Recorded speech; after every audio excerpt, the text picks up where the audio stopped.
Hola, buenas tardes. Nos encontramos en una ponencia sobre Internet of the Things en agricultura multifuncional. Va a ser impartida por Francisco Julián Cuevas. Hay ahí una errata en la imagen, que es Cuevas en realidad, que no es Cuervas.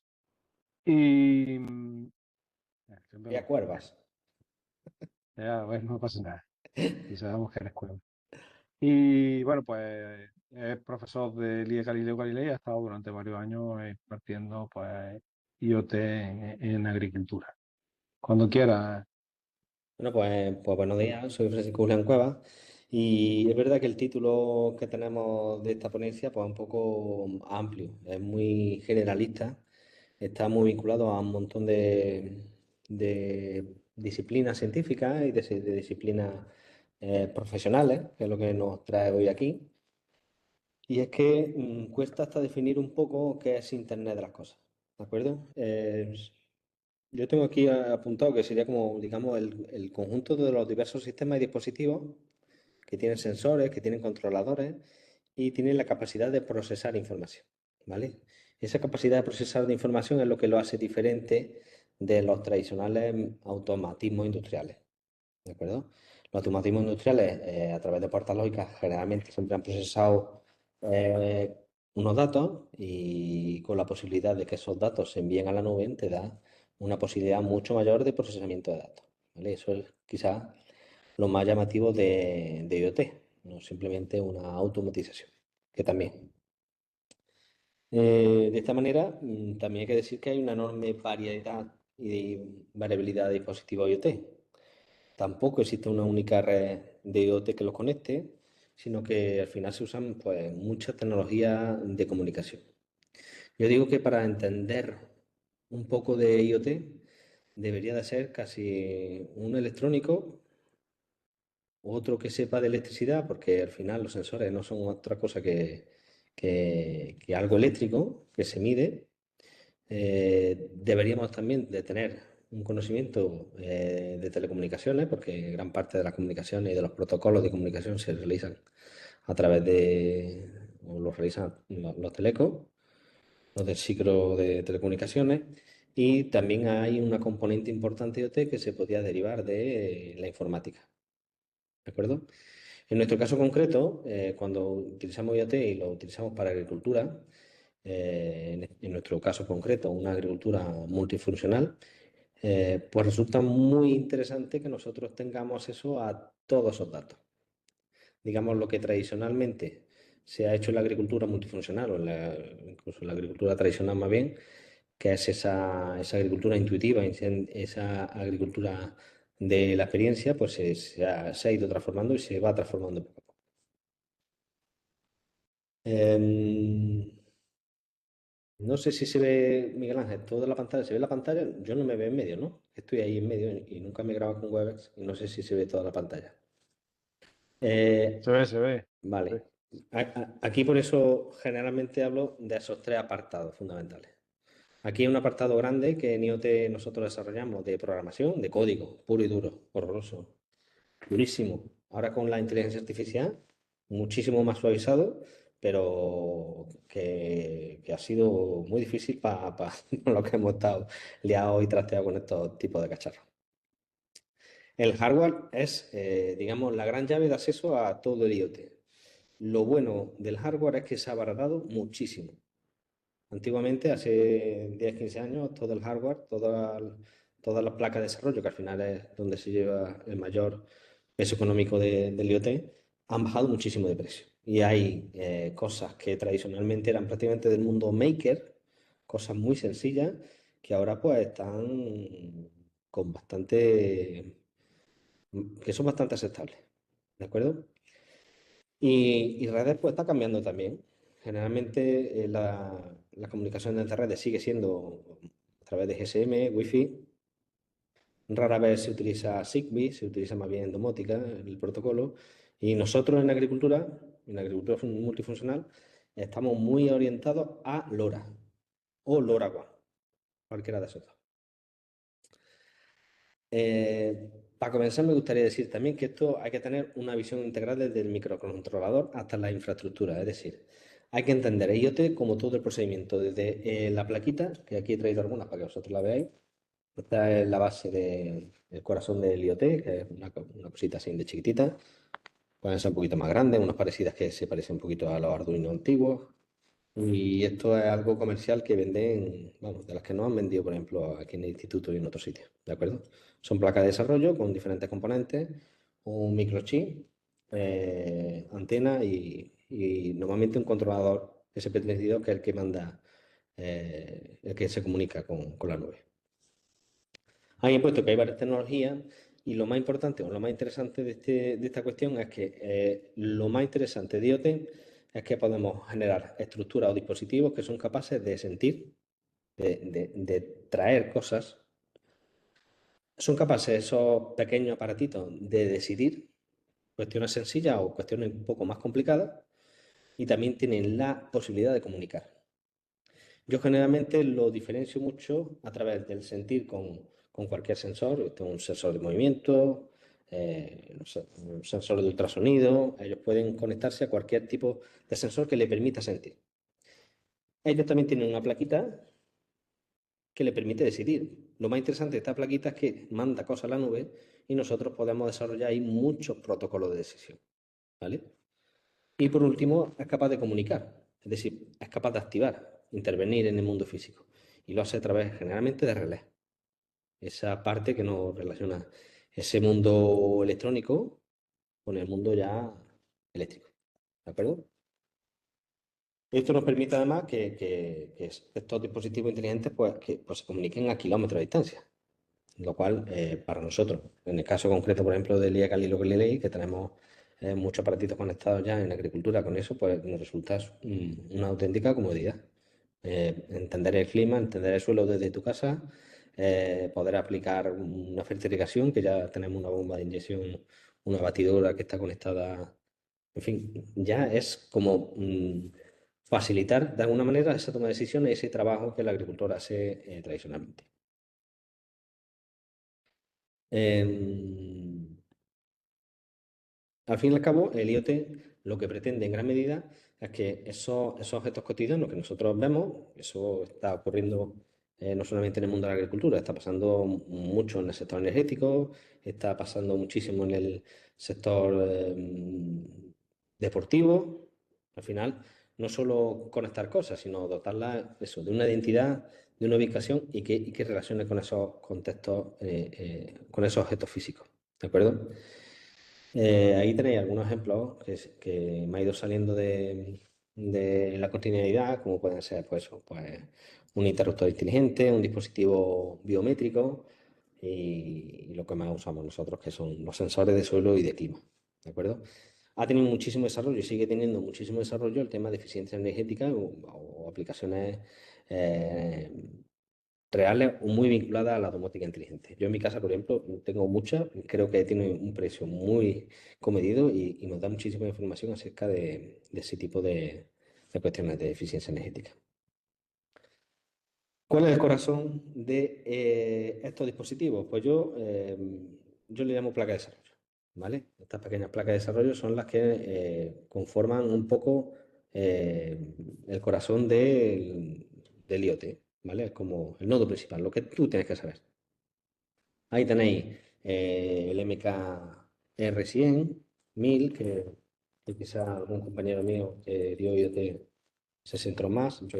Cada uno, es verdad que aquí cada plaquita tiene su intríngulis. Ahora lo vamos a ver porque tiene un conexionado y unas capacidades que son diferentes una de otras. Por lo tanto, nada más que para empezar a desarrollar placas ya empieza a ser un poquito diferente este MKR100 que lo desarrolla Arduino, que lo ha dejado de fabricar. Arduino ha cambiado mucho, ahora parece que ha pasado de software libre a una sucursal un poco así más compleja. Y la ilusión grande, pues la tenemos con estos aparatitos, ¿vale?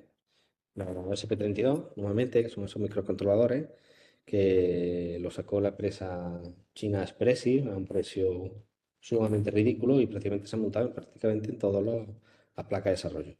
Incluso algunas de ellas Nosotros formativamente, para los alumnos que queremos introducir a este tema de la agricultura multifuncional y relacionarla con IoT, normalmente usamos plaquitas muy económicas, que son estas. Están en torno a los 10 euros, 8 euros, 12 euros.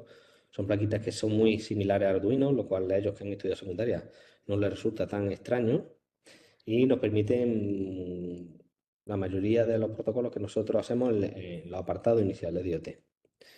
Además de eso, nosotros tenemos también microcontroladores muy pequeñitos. Aquí tenéis el D1, este creo que se llama C. Hay controladores que son sumamente pequeños, son del tamaño prácticamente de esta plaquita relé, ¿vale? Incluso más pequeños. Eso nos permite tener un controlador que sea capaz de recibir información, procesar, subir a la nube y también actuar, lo cual es una auténtica barbaridad. También tradicionalmente esto se ha vinculado mucho, o la enseñanza al principio parece que lo que estamos enseñando es electrónica básica con Arduino. No deja de ser algo necesario también. Yo lo reivindico mucho también a la hora de enseñar IoT porque al final gran parte de lo que se enseña en las plataformas Maker, como pueden ser las conexiones, los protocolos de comunicación, el I2C, el ISOCAM, todos los protocolos que nosotros utilizamos incluso en, en tractores comerciales o en sensores como por ejemplo, que tengo por aquí uno. Son sensores comerciales, ¿de acuerdo? Vale, tiene un pineado diferente al de ese, pero realmente son dos protocolos de reloj y de datos, uno de tensión y otro de tierra. Es decir, incluso los profesionales, está muy entendible a través del conocimiento que se obtiene de electrónica básica. Y evidentemente la potencia que tiene una placa frente al Arduino Uno, por ejemplo, que fue el inicial, pues no tiene que ver. La capacidad de procesado de esta China, que vale 8 euros, pues 4 veces superior a un Arduino Uno. La velocidad pues, puede ser en torno a 10. La conectividad pues, pasa de no tener conectividad simplemente de esos cablecitos jumper que nosotros montábamos cuando éramos más pequeños, cuando jugábamos al Arduino, a tener Wi-Fi, a tener Bluetooth, con toda la complejidad que eso acarrea. Y evidentemente también por la memoria que maneja. Para ver cómo se comporta una placa, que es como esta, algo muy parecida a esta de Expressis, ¿vale? Es una de Kit que está por aquí, no sé si se puede ver, ¿de acuerdo? Generalmente yo lo simplifico en estos cuatro apartados fundamentales. En un primer lugar tenemos entrada analógica, es decir, las señales que nosotros obtenemos de cualquier sensor, tanto de un sensor de ultrasonido, un sensor de suelo, un sensor de humedad, cualquier, pues puede tener dos formatos, o digital o analógico, ¿de acuerdo? Entonces tenemos que conexionarlo en la placa de manera digital o analógica. Generalmente los pines digitales de sí no nos sirven tanto para la obtención de datos. Normalmente nos vamos a PWM, que son una especie de digitales que se han convertido en análogo o en análogo. ¿De acuerdo? Pines digitales por un lado, pines analógicos por otro lado. Después tenemos la interfaz de comunicación, que son súper importantes en este tipo de placas. Normalmente hay tres: el UART, el SPI y el I2C. Y por último tenemos la alimentación de la placa, que parece sencillo la alimentación, pues ahí es donde están la mayoría de los errores y donde realmente hemos quemado la mayoría de estas placas porque algunas de ellas van a 3,7, 3,5 y otras van a 5 voltios. ¿De acuerdo? Entender un poco cómo es la anatomía de cada una de las placas y ese pineado de cada uno de ellos que nos encontramos en cada una de ellas nos sirve a nosotros para entender qué sistema de IoT se ha montado en cada momento. De acuerdo. Una vez que tenemos entendida la placa, ¿vale? Esta placa en la que por un lado vamos a dar esos elementos de sentir, esos sensores, se va a encargar de procesar todos los datos y también va a intentar actuar en el mundo, ¿no? Eso es lo que decía en el primer apartado, ¿no? Son dispositivos inteligentes que son capaces de sentir, de decidir y de comunicar. Generalmente, cuando trabajábamos con una placa de esta, que puede ser de tipo maker o incluso si tenemos una un poquito más profesional como esta, que es una comercial, ¿de acuerdo? Una placa comercial, generalmente todas ellas están programadas, ¿de acuerdo? Y esa programación generalmente o tradicionalmente se ha hecho en C++ o en C, ¿vale? Un lenguaje de programación que es también, pues, lo que decía al principio, ¿no? Uno de los grandes dificultades que nos encontramos los que no somos conocedores de estos temas. Ese es quizás nuestro gran bloqueo y lo que más tiempo quizás nos ha consumido a la hora de entender un poco cómo se programa, cómo recibe esos datos, cómo manda esos datos, cómo se comunica, digamos, la máquina. A lo largo de estos años en el que hemos impartido IoT y hemos trabajado con muchos dispositivos, generalmente nos encontramos dos tipos de lenguajes de programación. Generalmente es MicroPython, que es prácticamente Python, algo muy parecido. Es un lenguaje de programación muchísimo más sencillo que C++. Tiene una velocidad de desarrollo más grande porque puedes, cuando vas escribiendo Python y aprendes Python, ves que tienes que hacer menos líneas de código, eso aligera muchísimo esa información que nosotros metemos en la placa y tiene muchísima más potencia que el resto. O sea, tiene muchas más posibilidades de hacer más cosas que con C++. ¿De acuerdo? C++ además generalmente tiene también un problema grande con los drivers, el famoso CH340 que nosotros no hemos visto en negro muchas veces para poder trabajar con ellos, se convierte en algo muy complicado. Es algo que además me gusta menos, me resulta más complicado. Sé que algunos de mis compañeros de IoT se han centrado más en aprender ese código de programación, que era el que tradicionalmente siempre se ha enseñado en clases de informática en otros sitios, pero para mí me resultaba realmente complejo. ¿De acuerdo? Evidentemente, como nosotros estamos hablando del apartado de la agricultura multifuncional, nosotros no tenemos que entrar en profundidad. Tampoco tenemos que quedar no tenemos que quedar en la superficie, pero tampoco tenemos que entrar en la gran profundidad o en la gran complejidad que requiere un lenguaje de programación C++, porque entre otras cosas, lo que nosotros vamos a programar es algo muy sencillo, que es recibir información, esperar, mandar información, ver si está un valor por encima de... O sea, que aunque digamos que estamos programando, realmente no tiene la entidad de decir que somos programadores, ¿de acuerdo? Ni nada que se parezca. Además, hay dos elementos fundamentales que han irrumpido muy fuerte en este tema de la programación. ¿De acuerdo? Por un lado, que no la he puesto, que para mí es la fundamental, es la IA. Las nuevas IA son máquinas estupendas para poder programar. ¿Vale?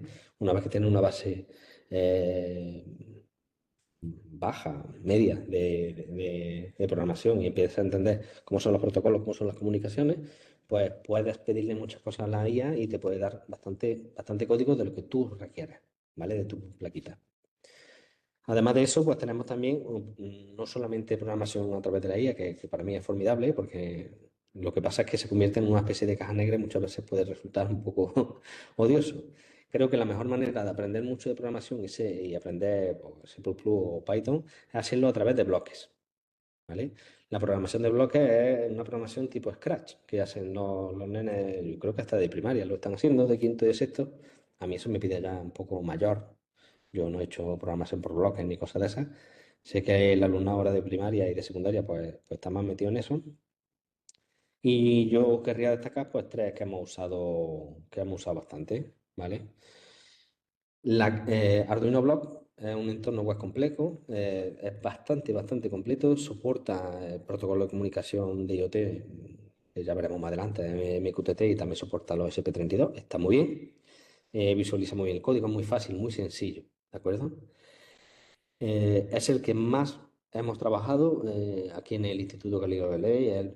Para mí es la herramienta fundamental para que ellos entiendan esa lógica compleja de recibir información, de mandar información, eh, de procesar algunos datos y hacer una lógica compleja, pues simplemente pues, moviendo piezas, lo cual me parece una magnífica herramienta para empezar a trabajar con el alumnado. Ahí veis algunos ejemplos que he puesto Hay otros más como Tuniot, Maseo Blockly, hay algunos más que son interesantes, pero que yo he usado poco, ¿vale? Ya sé que funcionan, funciona bien, no tienen mucha complejidad, pero Arduino Block, además de tener bastante relaciones con MQTT y con IoT de desarrollo, que los otros no tienen tanto, tienen también una enorme cantidad de información, documentos, PDF, proyectos, prácticas, tiene prácticamente de todo, ¿vale? Si te metes en Arduino Blog, vas a descubrir pues cómo estas pequeñas placas son capaces de sentir un montón de trabajar con muchísimos sensores, de procesar muchísima información y de enviar y de interactuar de alguna manera.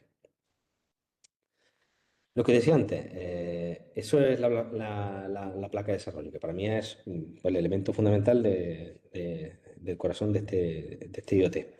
Hay otro fundamental también que nos interesa quizás más a los que trabajamos en la agricultura multifuncional, que son esos sentidos, ¿no? Lo que nos va a dar información acerca del suelo, lo que nos va a dar información acerca del agua, del ecosistema, de la ecología, en fin, los datos que a nosotros realmente nos interesan, ¿de acuerdo? Y en este caso, generalmente tenemos sensores analógicos y digitales. Así se pueden agrupar de una manera bastante sencilla. Lo que dije anteriormente, los sensores digitales pues son un todo o nada, ¿no? Un ser, un uno, son generalmente botones.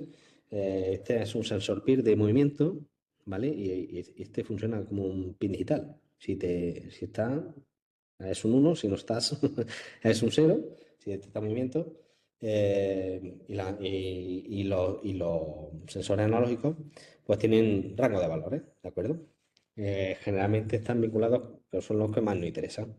Son sensores de luz, sensores de par, sensores pironométricos, humedad relativa, temperatura, casi todo lo que nosotros vamos a hablar hoy en esta charla de IoT de, de agricultura multifuncional van a ser sensores analógicos. ¿De acuerdo? Y yo voy a ir un poquito al grano, si no le parece mal a Miguel Ángel, ¿de acuerdo? Yo voy a hacer una clasificación sencilla y rápida de lo que para mí serían los principales sensores que nosotros vamos a trabajar, ¿de acuerdo? Nosotros vamos a trabajar con sensores de clima y de suelo, ¿vale? En agricultura multifuncional lo que nosotros más vamos a trabajar, lo que más vamos a usar, van a ser sensores de clima, ¿de acuerdo? Esos sensores de clima eh, nos dan principalmente dos parámetros. Nos dan parámetros de temperatura y nos dan parámetros de humedad relativa. Con esos dos datos ya veremos que podemos sacar un montón de parámetros y sobre todo uno que es fundamental para manejar el riego de nuestros cultivos. Sensor de temperatura, que normalmente lo vemos así, este es un PT100 que lo tenéis aquí, ¿vale? Es el que más se suele usar. Se utiliza también muchísimo el termistor, ¿vale? Que es una resistencia variable a la temperatura, es decir, una resistencia que va variando esa resistencia dependiendo de la temperatura ambiental, entonces pasa a un voltaje diferente, ¿de acuerdo? Y después el termopar, que no se usa mucho para sensores de clima, sí se utiliza en aplicaciones más industriales. Casi todo lo que nosotros vamos a ver o que nosotros vamos a tener de sensores de clima, casi todos, o la gran mayoría, son termistores encapsulados, ¿de acuerdo? Que le da mucha estabilidad. Y en sensores de suelo son termistores encapsulados la totalidad de ellos, prácticamente. Y por otro lado, tenemos para determinar la humedad relativa, pues generalmente de dos tipos, ¿vale? Un higrómetro que mida capacitancia o un higrómetro que mida FDR, ¿vale? Que es una frecuencia. Esa capacitancia realmente lo que hace es que tiene un par de... es como un capacitor, ¿vale? Dos placas, tiene un material que normalmente es un polímetro y dependiendo del contenido de agua que sea capaz de absorber de ese ambiente, nos va a dar una capacidad. Con esa capacidad en un pequeño circuito nos va a dar un voltaje. Hay que pensar siempre que realmente todos los sensores, tanto de clima como de suelo, de cualquiera que nosotros vayamos a usar, son parámetros eléctricos. Es decir, al final lo que vamos a ver es que una resistencia va aumentando, un material está produciendo un cambio de voltaje y al final eso es lo que va a obtener nuestro sensor. Y eso es lo que va a obtener nuestra placa de desarrollo. En un sensor de humedad relativa que esté basado en capacitancia, pues el suelo y el agua actúa como un dieléctrico, ¿vale? Al aumentar el contenido del agua, aumenta la permisividad entre ellos y cambia la capacitancia del sensor, ¿de acuerdo? Y eso es lo que registra. En FDR, pues tiene un oscilador, es un poco más complicado, y la frecuencia cambia según la permisividad del suelo. No solamente mide el voltaje en ese tipo de sensores, se mide la frecuencia, por lo tanto, un poquito más preciso, ¿vale? Y ahora, los sensores del suelo, pues yo lo agrupo, o suelo agruparlo en dos tipos, ¿vale? Los volumétricos y los tensiómetros o hidrómetros, ¿de acuerdo? Los tensiómetros o hidrómetros, pues lo que nos miden al final es una tensión, ¿de acuerdo? En un tensiómetro de pala, que es el que vemos por ahí, estos son materiales de una marca muy buena, que yo la recomiendo porque ha sido de las más estables que nosotros nos hemos encontrado.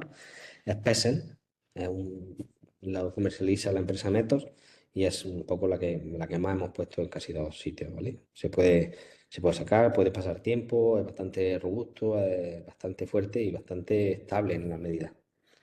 Y los hidrómetros también los utilizamos. Está basado mucho en esas cápsulas, ¿vale? Una cápsula porosa. Por un lado mide la capacitancia, el TEPAL la mide simplemente la capacitancia de un suelo, lo cual es un poquito más impreciso. Y digamos que el hidrómetro se acerca un poco a lo que sería la tensión en raíz, ¿vale? Porque tiene una cápsula porosa. Está muy basado en la filosofía del hidrómetro este que tenéis por aquí. No sé si se ve. ¿Se puede ver en la pantalla, Miguel Ángel? Se ve ahí que estoy marcando, ¿no? Se ve, ¿Ok? sí, chiquitito, pero se ve. Es la misma filosofía que tiene ese hidrómetro, ¿de acuerdo?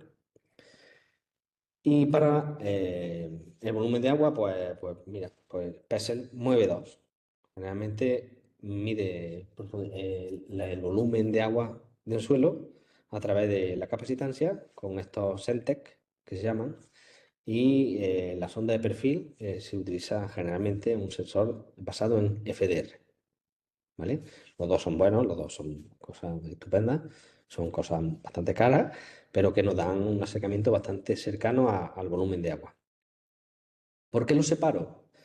Porque el agua pues son cosas diferentes a nivel agronómico, ¿vale?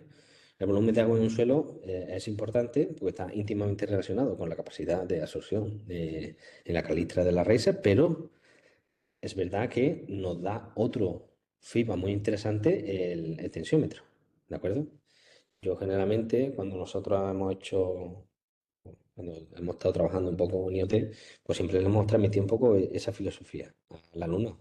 Realmente una cosa es manejar qué cantidad de agua tiene el suelo y otra es ver cómo la tensión, cuando hay agua, ¿vale? Se va reduciendo y va aumentando conforme se va secando, ¿de acuerdo?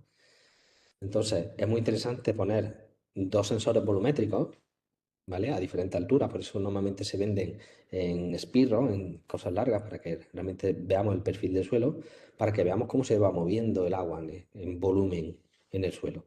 Pero también es bueno que le acerquemos un tensiómetro, por eso normalmente se vende único, cerca de las raíces, para que nosotros veamos esa tensión, como con el volumen de agua en los perfiles va bajando la tensión y conforme el agua va moviéndose por los perfiles y se va vaciando donde tenemos el tensiómetro o el hidrómetro, ahí va aumentando otra vez la tensión, ¿vale? Entonces sirve mucho para este tipo de sensores para entender muy bien cómo regamos, ¿de acuerdo? Porque tenemos que aplicar una dosis en la que veamos el agua en la frontera, en el perfil, y veamos también cómo va aumentando la tensión conforme se va secando, ¿vale? Y volver a aplicar otro ciclo. Entonces eso nos permite ver duración del ciclo y cada cuánto tenemos que aplicar ese ciclo, ¿vale? Son dos instrumentos que son diferentes, que se venden muchas veces juntos, pero que nos dan información sobre todo agronómica muy diferente, ¿de acuerdo? El volumétrico no entiende muy bien el perfil, ¿vale? Cuánto tiene que durar el ciclo. Evidentemente, si tengo un perfil que va del 10 centímetros a los 80 centímetros, una vez que llegue el agua a los 80 centímetros, yo tengo que cortar el ciclo, porque todo ese agua de más que eche sé que va a llegar a perfiles en los que no va a estar disponible para la planta Y también me va a decir el tensiómetro, que está en la raíz, que digamos el que simula esa capacidad de absorción, esa va a ir subiendo conforme vaya moviéndose o se vayan secando los perfiles de agua que nosotros queremos regar, ¿de acuerdo? Entonces, parecen que son diferentes, pero son muy útiles utilizados en conjunto. En el caso aquí del Instituto Galileo Galilei, nosotros tenemos de los dos, ¿vale? Tenemos sensores de suelo tanto de pala como hidrómetro y también tenemos sensores volumétricos basados en FDR, ¿de acuerdo? Son un poquito más caros, tuvimos una pérdida también el año pasado de uno de ellos. Esto también hay que acostumbrarse un poco a, si vamos a trabajar con IoT, hay cosas que se rompen, que es inevitable porque estamos trabajando con alumnos, estamos trabajando con cosas que son delicadas, que el campo eso lo entiende a su manera y que se pueden romper. Y son cosas caras que hay que ir reponiendo si queremos seguir aprendiendo. Y siguiente, otro sensor que nosotros vemos, hemos dicho que tenemos los sensores de suelo, los sensores de clima, ¿de acuerdo? Que al final son prácticamente dos. Y lo estoy intentando reducir muchísimo. No sé si me he ido un poco por la rama, pero realmente un sensor de clima que nosotros queramos ver, la temperatura y la humedad sería lo que yo miraría a priori. Y en sensor de suelo yo miraría eso, los dos diferentes, ¿de acuerdo? Un tensiómetro, un hidrómetro y sensores volumétricos, ¿de acuerdo? Hay un sensor que casi siempre te venden, que yo le veo una utilidad muy relativa, ¿vale? Por lo menos en nuestro clima, que es el de temperatura de suelo, ¿de acuerdo? Eh, Se ha determinado ya desde hace mucho tiempo que a temperaturas muy bajas, los agricultores dicen que se acartona la raíz, ¿no? Temperaturas muy bajas tanto del agua como del suelo, pierde porosidad esa raíz. Entonces hay que vigilar de alguna manera, o ver, o comprobar, que eso que a partir de 16 grados o por debajo, muchos cultivos pierden ese tipo de porosidad, se reduce, de hecho se podría ver con el hidrómetro mejor que con el tensiómetro, y que hay una actividad cercana a cero en temperaturas bajas, por debajo de 13. Yo lo he encontrado de 10 o de 8, es muy variable dependiendo del cultivo. Hay que contextualizarlo mucho. Es un dato que a nosotros nos aporta de manera relativa. En clima mediterráneo no aporta información, evidentemente, pero nos aporta una información un poquito, digamos, secundaria, ¿no? Así es como define un poco este tipo de sensores. Yo con esto no quiero tampoco que nosotros vayamos directamente haciéndole caso a estos sistemas de asistencia a la conducción. Miguel Ángel sabe y algunos compañeros, pues yo he tenido un coche muy viejo. He tenido un coche muy viejo en el que hacía conducción intuitiva, ¿vale? Poco menos no me marcaba ni la velocidad. Y he conducido muy bien. Hay agricultores que son capaces de hacer una agricultura basada en la experiencia y dar datos absolutamente muy buenos. Yo recuerdo que voy a contar un poco experiencias personales. Cuando estaba haciendo el proyecto de fin de carrera, tenía un agricultor de Santaella y nosotros estábamos haciendo riego deficitario, controlado, ¿vale?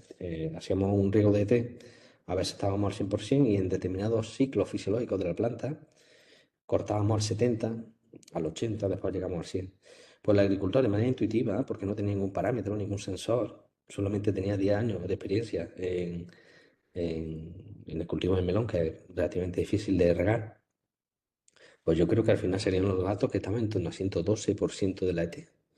O sea que prácticamente sin ningún sensor, sin ningún caudalímetro, sin ningún parámetro adicional, era capaz de acercarse mucho a esa precisión que nosotros obteníamos.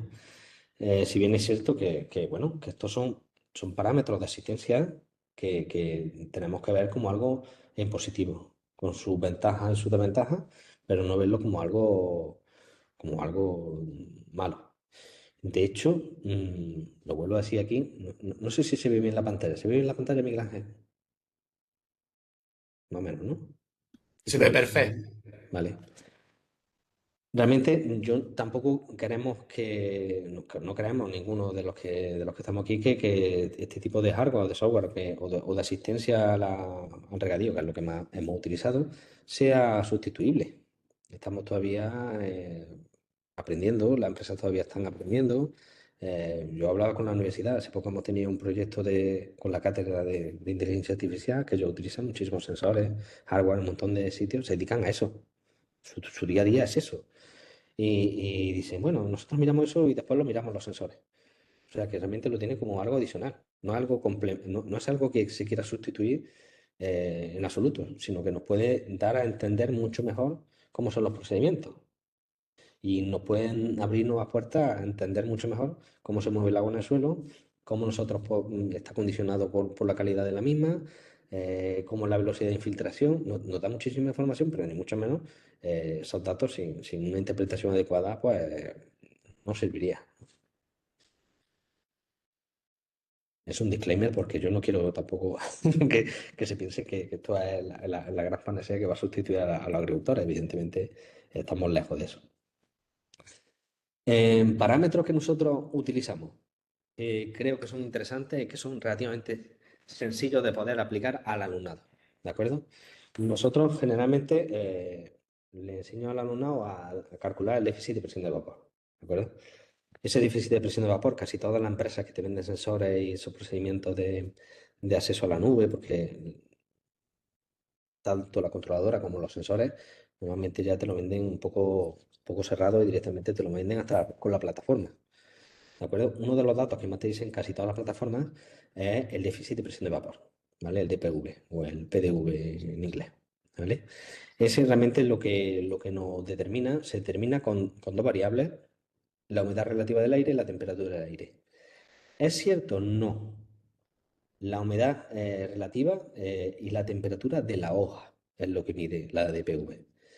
Pero se hace una DPV estimada que es bastante buena, que nos mide al fin y al cabo ese déficit de presión de vapor que se mide, que se estima entre el toma y el vapor de agua del clima.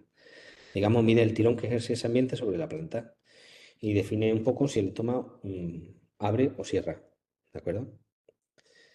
¿Qué ocurre? Que nosotros nos tiramos en Córdoba y en muchas cuencas del Guadalquivir con muchos momentos, ¿vale? Los primeros de la mañana generalmente y los finales de la tarde, en el que en invierno pues no hay déficit de presión de vapor. Por lo tanto, aunque nosotros aplicásemos esa dosis de riego, vamos a ver que realmente no hay un entorno climático lo suficientemente bueno como para generar una actividad, ¿vale? ¿Cómo se entiende eso? Pues normalmente nosotros, o cómo se traduce nosotros en nuestro día a día en el manejo del riego. Nosotros aquí en el Galileo Galilei tenemos varios cultivos, ¿no? Conforme se va acercando algunos días ya de marzo, pues se empieza a ver cada vez mejor. Se está viendo cómo la DPV empieza a estar en valores cada vez más buenos, cada vez más temprano, ¿de acuerdo? Lo está mirando hasta hace un par de semanas y la DPV buena, digamos, ahora lo vamos a ver cuáles son los valores buenos, se alcanza en torno a las 2 de la tarde, 1:30, 3. Eso cambia radicalmente si veo los datos de verano, en el que prácticamente a partir de las 12, 11:30 ya me he pasado. Es decir, ya es tarde para poder regar porque la DPV tiene valores mínimos y máximos en los cuales no deberíamos de aportar. No sé si ahí se ve un poco un semáforo. La verdad es que con esto de inteligencia artificial te hacen unas gráficas que son son mejores que las que yo estaba usando en mis clases, que eran bastante más feas. Si nosotros nos estamos viendo con una DPV que está en torno a 0,4 kilopascales, pues hay una actividad absoluta, ¿vale? Generalmente atmósferas muy húmedas, climas muy fríos, pues se puede llegar a ese tipo de DPV. De hecho, hoy lo hemos tenido, ¿vale? Después hay una zona en la que hay una zona de inactividad, ¿vale? Que está situada entre los 0,4 y 0,8 aproximadamente, ¿de acuerdo? Eso hay que situarlo para cada uno de los cultivos, hay que buscar bibliografía, pero esto es una herramienta sin genérica que nos puede servir para casi todos los cultivos. Si la temperatura es menor de 14 grados, hay la posibilidad de hongos, hay que evitar regar porque un mal manejo de riego, si no hay tirón del clima, nos puede llegar a dar muchísimas enfermedades y a dar muchísimos conflictos. Se utiliza cada vez más en zonas donde hay muchas enfermedades fúngicas y algunas enfermedades también parasitarias, generalmente vinculadas a los cultivos protegidos. ¿vale? Que es donde más se utiliza. Entre 0,8 y 1,4 hay una zona óptima. Digamos, si la DPV se mueve en torno a esos valores nosotros los podemos monitorizar con nuestra aplicación, la que tenemos nosotros ahora mismo instalada en el instituto. Si ese valor está en torno a 0,9, un kilopascal, pues resulta estupendo para poder regar, ¿vale? Porque va a generar tirón. De hecho, se aconseja empezar un poquito antes porque vosotros sabéis que el movimiento del perfil, dependiendo del cultivo, puede ser clave. Y después tenemos una zona, ¿de acuerdo? A partir de 0,4, 1,6, perdón, 1,4, 1,6, en el que empieza a haber una zona de estrés, ¿de acuerdo? Empieza a haber pequeños cierres automáticos, hay pérdida de turgencia y empiezan a sufrir sobre todo los frutos y las flores también, que no se dice ahí, ¿de acuerdo? ¿Siempre funciona el semáforo? No. ¿Esto funciona siempre? No. ¿Qué no ocurre, por ejemplo, en un clima tan extremo como el que tenemos en la cuenca del Guadalquivir? Porque nos tiramos muchísimas horas con una DPV por encima de 1,8, 2, 3, 4, 6 kilopascales hemos llegado a tener, ¿de acuerdo? Esa DPV extrema llega a un momento en el que el clima pega tanto tirón que se rompe el continuo del agua. Entonces ya no hay suelo, planta, clima. Ya no hay continuo, eso se estudiaba, se sigue estudiando, supongo, en la escuela de agrónomo, ese continuo. Y es verdad que se puede romper si hay un estrés muy grande, ¿de acuerdo? Y esa DPV de niveles de 2, de 3, de 4 se da muchísimas horas del día en verano, ¿de acuerdo? Por lo que la demanda de agua pues supera la capacidad de la raíz de absorción, por lo tanto la planta corta flujo incluso a los frutos, ¿vale? Y es lo que ocurre muchas veces en invernaderos de la peseta, ¿no? De esa deficiencia de calcio por falta de flujo, pero ocurre en muchísimos otros cultivos, ¿de acuerdo? Entonces, es un semáforo que es útil, pero que nos da información solamente a lo mejor en verano, en horas muy determinadas. Es decir, la hora de la mañana en la que yo puedo regar o las horas finales de la noche en la que yo puedo regar. ¿De acuerdo? Otra cuestión importante que nosotros vemos a lo largo de estos años con los sensores, de estos años, este par de años, porque esto es realmente relativamente nuevo. Lo más importante o lo más interesante de los sensores no solamente entender el valor absoluto, sino ver la tendencia. ¿De acuerdo? Eso hemos ido aprendiendo, interiorizándolo poquito a poco, porque venimos de una escuela agronómica en la que el valor absoluto es lo que se persigue, ¿no? A partir de este tanto, pues funciona tal. En el caso, por ejemplo, de movimiento del agua del suelo, los valores volumétricos, lo más interesante quizás es ver la tendencia.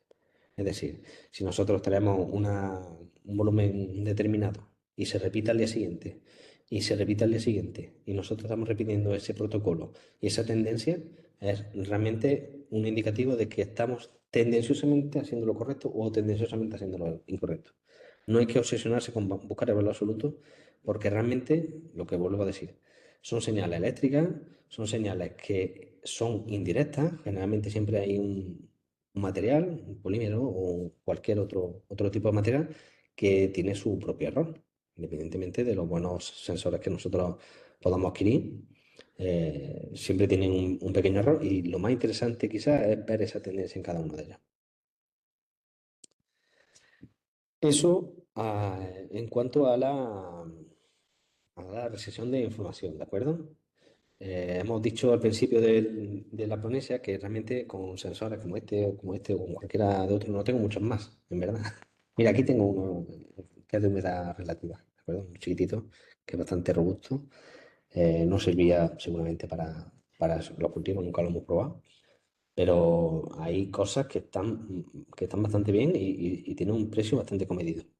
Además de esa recesión, a través de la placa, nosotros tenemos también, para mí, esta es una de las grandes claves, de las cosas más interesantes que se pueden hacer a través de IoT, que es la activación, la actuación de determinados elementos eléctricos a través de una señal eléctrica, electrónica prácticamente, porque vamos a dar una señal eléctrica de 5 voltios y la vamos a transformar en- en una actuación en el campo eléctrico. ¿De acuerdo? ¿Cómo se hace esto? Pues generalmente se utiliza, nosotros a nivel formativo de la alumna lo hacemos con relés, ¿de acuerdo? Tenemos una corriente que está por fuera, a 220, y nosotros lo que vamos es abrir a partir de un determinado valor de voltaje, vamos a abrir un circuito agua arriba. Entonces nos va a permitir encender cualquier elemento, ¿de acuerdo? Normalmente nosotros en campo no nos encontramos un relé, nos encontramos más bien un contactor, ¿de acuerdo?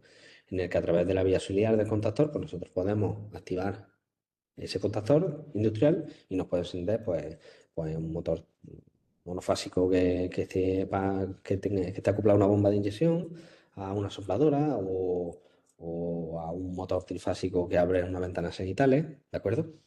Pero realmente es un gran elemento que nos permite esa señal pequeña que maneja la placa, llevarlas a la vida real, como yo digo. ¿De acuerdo? No sé si se ha entendido muy bien, pero para mí es fundamental que se entienda la importancia de un relé y de un contactor, porque es nuestra gran base para poder actuar en el mundo real, como yo digo, en el mundo de la agricultura multifuncional.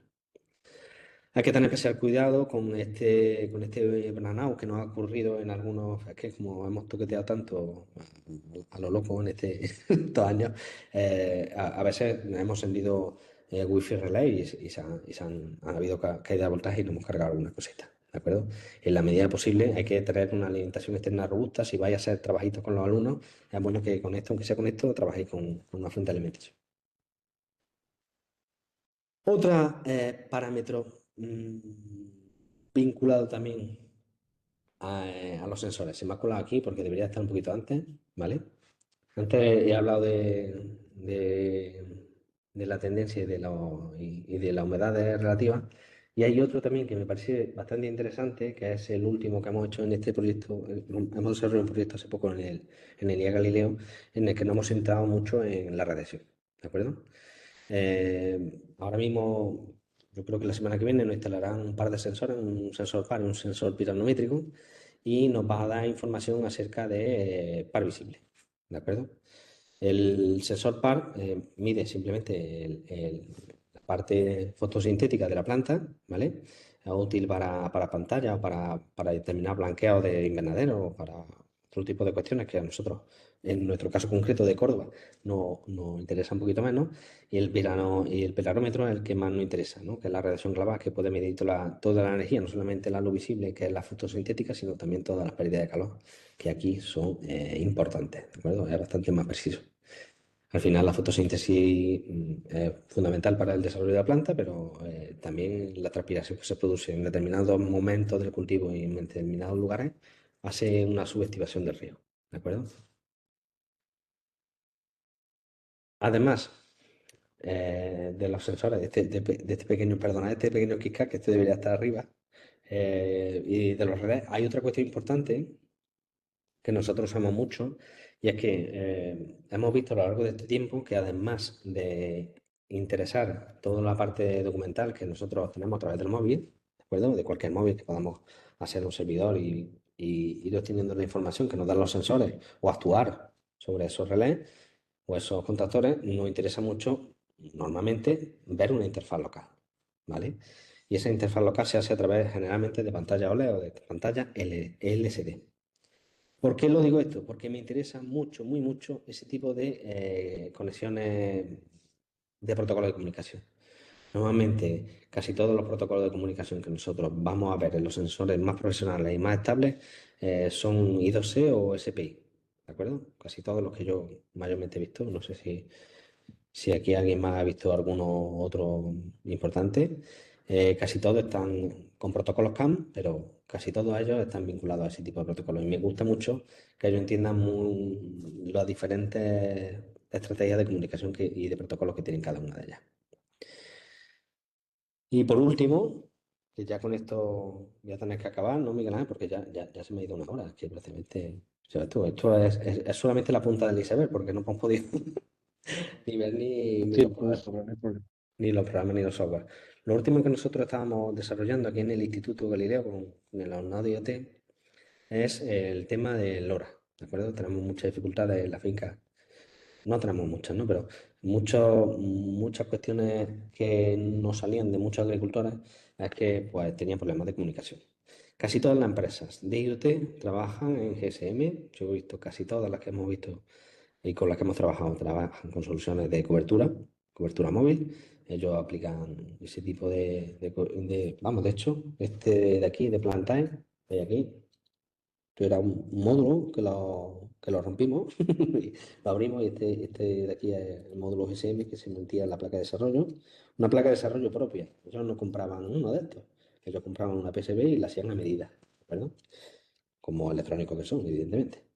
Y ellos tenían aquí, este de aquí, ¿veis? No sé si se puede llegar a ver. Ahí va. ¿Veis? Una tarjeta, ¿vale? Y este es el módulo de SM. Casi todas las soluciones que te daban eran en cobertura. ¿Qué ocurre? Que hay muchas zonas en la agricultura en las que no tiene acceso a esa cobertura SM, cada vez menos, y o no tienen esa capacidad energética. ¿De acuerdo? Que esa es la otra gran cuestión que le resultaba a la agricultura. ¿Qué es lo que hay también? Pues una solución de otro sistema de comunicación, que es LoRa, ¿vale? LoRa hace referencia al long range porque es capaz de transmitir a veintitantos kilómetros, treinta y tantos kilómetros, y las baterías duran años porque son de baja comunicación. Es decir, no hacen comunicaciones tan eh, frecuentes como hacen los protocolos 6 vía Wi-Fi, ¿de acuerdo? También tiene una topología de estrella, es decir, todos los dispositivos no hablan entre sí, lo cual hace que sea muchísimo menos gastoso, sino que se hace a través de gateways centrales, ¿de acuerdo? Eso es una ventaja, pero también es un inconveniente porque tienes que tener un gateway propio en la finca, ¿de acuerdo? El gateway es el que nos relaciona todos los protocolos de estas plaquitas, para que nos entendamos, con Internet. Es el que nos da acceso a Internet. Si tenemos protocolo LoRa, este de aquí no se va a poder conectar a una IP. Tendrá que conectarse, bueno, se va a conectar a una IP, pero a través de LoRa. Y llegará a LoRa y es el que subirá directamente a la conexión a Internet, ¿vale? A través del gateway. Además de eso, aquí he puesto algunos parámetros que creo que son interesantes de LoRa. Tiene bajo alcance, tiene bajo consumo de energía, tiene una modulación, lo cual es bastante bueno para la interferencia. Nosotros hicimos un curso de esto hace, no sé, un año y medio, ¿no? Pues, el año pasado, no recuerdo. No, hace 2 años, ¿no? Y es verdad que es bastante resistente a interferencia y al ruido, ¿vale? Y tiene una velocidad de transmisión que, bueno, que es corta, pero no está nada mal, ¿de acuerdo? Tiene ventajas y desventajas, ¿de acuerdo? Eso es lo que nosotros terminamos por ver en el curso y en la aplicación. La gran ventaja que tenemos aquí en Córdoba, por ejemplo, en comparación con Jaén, es que tiene una cobertura muy extensa, perdón, la cobertura es la misma. Ahora hablaré del LoRaWAN, que eso es otra cosa aparte. La cobertura es extensa, la eficiencia energética muy buena, tiene bajo costo. El gran problema o la gran deficiencia que yo veo es que tiene una dependencia de gateway, ¿vale? Y tiene una capacidad muy limitada, ¿de acuerdo? Entonces, para entender bien los protocolos y para trastear, lo veo un poco trabajoso, ¿de acuerdo? Y también todos los aparatitos, que lo tengo por aquí, una de las placas de desarrollo que nosotros teníamos, el TTGO, que era estupendo para aprender ese tipo de protocolos de LoRa, pues son bastante más caros que este tipo de cosas. Para el alumnado resulta bastante costoso. ¿De acuerdo? Además de LoRa, está el protocolo de LoRaWAN, y es que hay gateway que dan cobertura de manera gratuita a través de TTN. ¿De acuerdo? Entonces tú puedes tener si tienes arquitectura LoRaWAN, puedes mandarlo a un servidor, esa información directamente a un servidor que no te pertenece, y ellos lo pueden publicar en una web y tú puedes obtenerlo. ¿De acuerdo? Hemos hecho algunas cosas de LoRaWAN, pero quizás es lo último que nos quedó pendiente en el curso de especialización, ¿de acuerdo? Así a nivel general o a nivel global, pues tenemos ese proyecto, ¿no? En el que tenemos una serie de sensores que se mueven generalmente a través de algunas placas, ¿de acuerdo?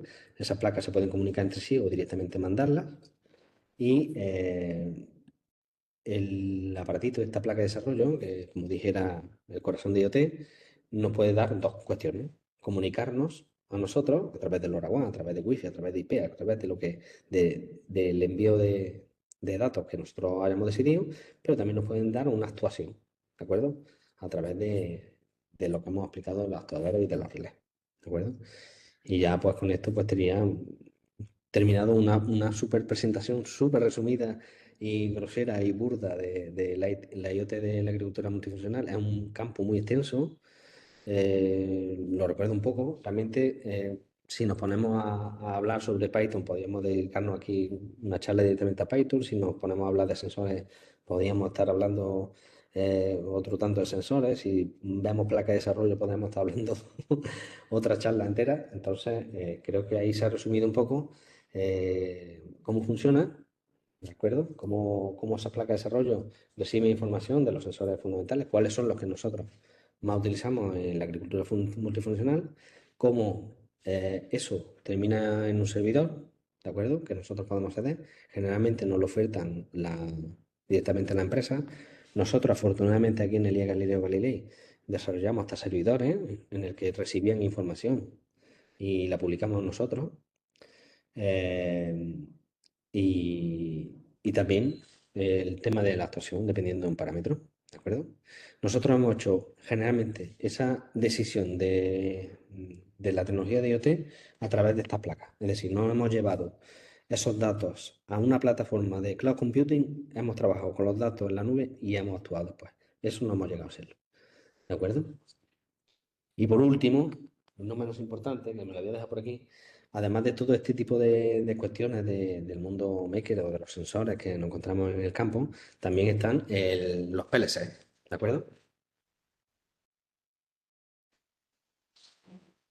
Nosotros, muchas de las estaciones de riego que nosotros generalmente que se han instalado, pues las han instalado generalmente electrónicos, ¿de acuerdo? Y esos electrónicos pues se mueven generalmente con autómatas programables, ¿de acuerdo? Esos autómatas programables generalmente tienen una filosofía muy de cable, como digo yo, ¿de acuerdo? Son pequeños PLC en el que, eh, además de recibir información a través de ellos, pueden hacer actuaciones y pueden hacer programaciones. La programación deja de ser Python y tipo C, se convierte en programación de bloques, que se llama, por loco o por cualquier, o por la programación de Delta, puertas lógicas, perdón, y hacen una actuación, ¿de acuerdo? No tiene nada que ver con IoT, está muy vinculado a IoT, parece que es lo mismo, pero pocos PLCs de estos trabajan bien con IoT. Y muchos de ellos vienen bastante capados, por lo cual no nos deja desarrollar gran cosa en proyectos de IoT. En el caso, por ejemplo, de Siemens, que tiene muy buena herramienta educativa, si lo queréis probar, los PLC son muy sencillos de hacer, las puertas lógicas son un poco más complicadas, pero prácticamente igual de difícil que la programación. Pero el problema que tiene es que trabaja con IoT únicamente y exclusivamente con AWS de Amazon. Y eso implica un gasto prácticamente inasumible para muchos centros. Ahí estaba la consejería que quería abrir una cuenta, digamos, un poco más gratuita para los centros educativos, pero yo no he tenido ninguna novedad acerca de eso. Y nada más. Si tenéis alguna duda o alguna sugerencia, no sé si me tengo que quedar aquí Muchísimas para gracias. resolver cualquier duda que tengáis. Muchísimas gracias por tus explicaciones. La verdad es que ha estado muy bien resumido, muy bien explicado. Eh, y además te has adelantado al final una pregunta que te quería yo hacer, que era sobre el tema de los PLC, porque a veces da la sensación de que utilizando un PLC, pues es como que resumes todo este trabajo que tú tienes simplemente pues utilizando un simple PLC de Siemens, ¿no? Pero yo quería hacerte otra pregunta, ¿no? A ver si que seguro que la sabes, lo que pasa es que te has saltado muchísimas cosas y yo siempre me pongo en el plan práctico, ¿no?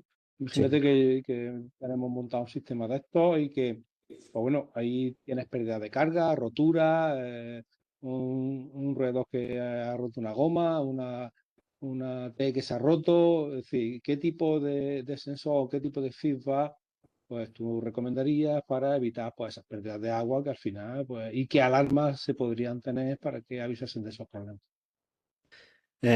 Yo pondría dos fundamentalmente, que es lo que vamos a poner aquí en el instituto, un caudalímetro para saber los caudales con los que trabajamos y un presostato después de cada válvula para ver pérdida de presión, ¿vale? Esos son industriales, pero tienen como un protocolo muy sencillo. Normalmente llevan 4 o 5 cables y van con I2C, ¿de acuerdo? Normalmente cuando trabajas con ese tipo de empresas y quieres montarlo y te lo quieres montar una empresa, normalmente te vende el pack completo, ¿de acuerdo? ¿Lo puedes comprar tú? Sí. Te va a salir más o menos parecido, pues, hombre, te va a salir más barato, pero te va a dar una solución mucho más estable en el tiempo. El gran coste de esto de IoT, uno de los grandes costes que yo le veo, es sobre todo el mantenimiento, ¿vale? Los datos también, pero los sensores también fallan y requieren mantenimiento. Y como compras unos sensores un poquito más malos, es un dolor, ¿vale? Si queremos controlar caudales y ver eficiencia en el riego, yo me iría generalmente a un cadalímetro en impresostato, en cada válvula, ¿vale? Nosotros vamos a hacerlo aquí en el instituto, vamos a dividirlo en 3 sectores, jardín y los 2 edificios, y va con eso, con un cadolímetro en impresostato. Perfecto, pues muchísimas gracias. A ver si los otros asistentes tienen alguna pregunta. Currón, yo antes que una pregunta técnica, que me parece que como apuntaba Miguel lo ha hecho elegantemente bien, te quería pedir una opinión. Em, ¿Tú cuando piensas que se podrá echar el balón al suelo para la IoT y será una tecnología al alcance de todos? No tanto desde un prisma económico, sino desde un prisma de simplificación, porque tenemos que engranar tanta software, con tanto hardware, con tanto protocolo, que ciertamente lo hace muy complejo. ¿Tú crees que vamos a tener herramientas en lo sucesivo de simplificación que nos permitan, o de abaratamiento siquiera por pérdida de estándares o por pérdida de patentes o cosas así, que nos permitan simplificar en cualquier ámbito todo esto?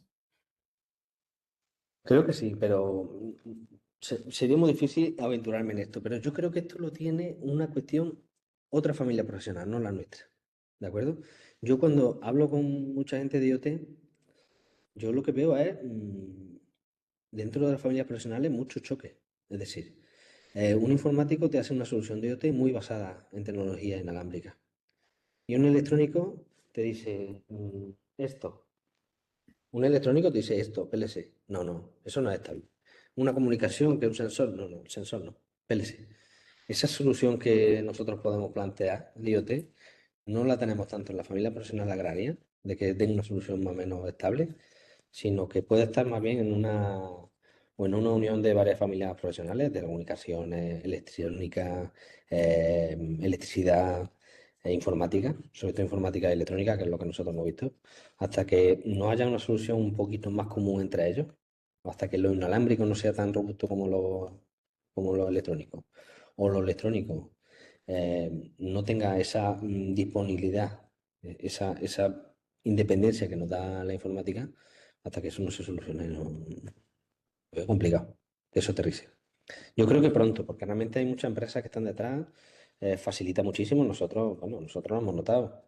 Nosotros podemos estudiar el suelo de la finca en mi casa. Yo puedo ver perfiles, puedo ver cómo se riega, ver cómo se están variando los tensiómetros. En fin, se pueden hacer muchas cosas desde tu casa y puedes aterrizarlo un poco mejor.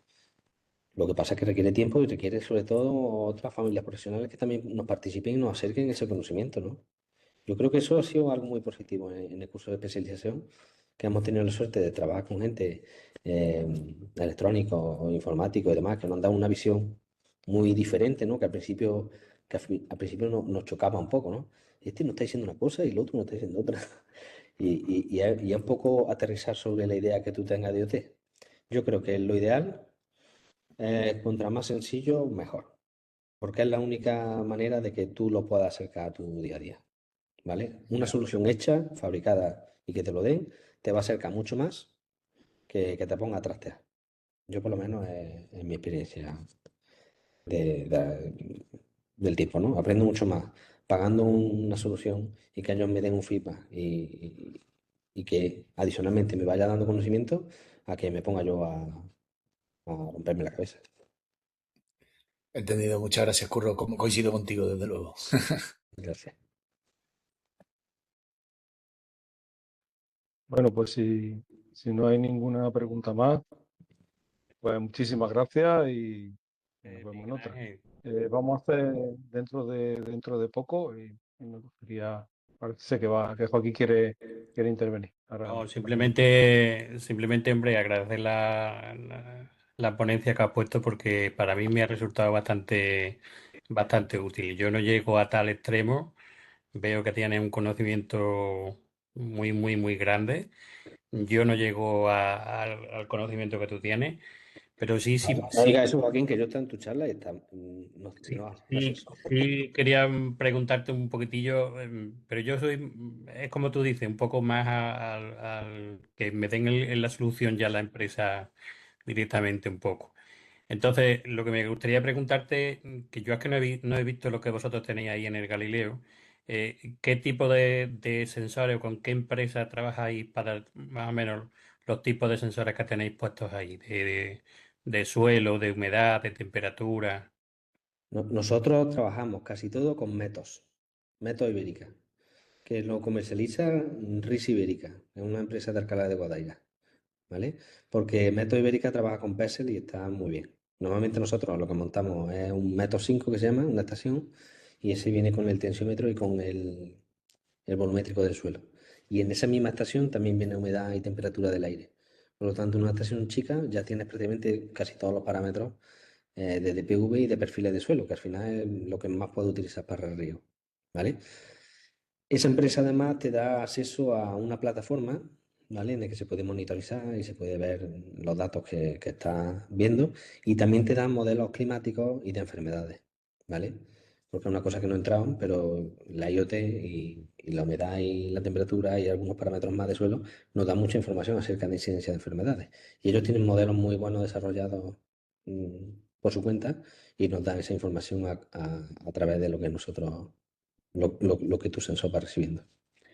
Sí, Joaquín, lo mejor es que venga un día y que podamos enseñarte un poco lo que tenemos y compartir experiencias intercentros, que eso a mí me encanta. Bueno, A ver si puedo, a ver si a puedo. ese, a ese respecto, lo anuncio aquí. Estamos intentando organizar un workshop a base de e-farming, que básicamente es explicar pues, los sensores y las cosas que tenemos y que estamos haciendo. Está un poco enfocado hacia lo que es la incubadora de Greenet, pero la verdad es que todo el profesorado y todas las personas que quieran venir y asistir están invitados y, y eso lo vamos a llevar a cabo entre pues, los que estamos aquí. Yo, yo participante, por supuesto. Estupendo. Bueno, pues concluimos la sesión y muchísimas gracias y